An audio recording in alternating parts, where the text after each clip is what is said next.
قرآن هم دې طلباو له په میراث کې ورکړی دی چې ګوتې ورنه وړئ بس موبایل کافي دی تکړه شئ ټوله شپه د موبایل په بد نظرۍ کې تېره شوله سار کې د جومات ویران پروت دی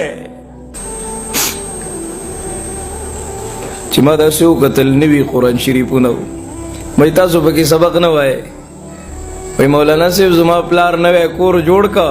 او موږ پکې غټ سکرین ولګو نو مور مې راته وی چې دا قرآن شریفونه جومات له ویسه بې ادبي ده ننم ما یو جومات کې د قرآن شریفونو المارۍ را کولاو کړه جولاګانو پې جالې اچولي دي بله ورځ موږ یو دوکان کې ملګرو میلمانه کړو موږ سره به چیس کوي څه نوجوانانو زموږ ملاقات له رالل ما داسې کتل نو هغه دوکاندار سره یو قرآن شریف پروت و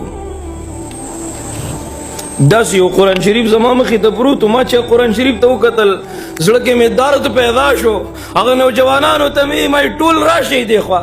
چې ټول زما خواله راغلل مای موبایلونه راوباسئ ټولو خپل خپل موبایلونه راوویستل که نه ما ته وګورئ والله د الله په ذات مې د قسم وي د زړه د درد نه درته وایم ما په هغه موبایل باندې داسې ګوتې راښکلې که نه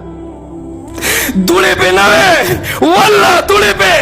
نه وې په سکرین باندې دوړه په نظر نه راځي بیا مې قرآن راواخیسته چې داسې مې پې لاس راښکمئ دا وګورئ دا تاسو څنګه برداشت کوئ دا ګردونه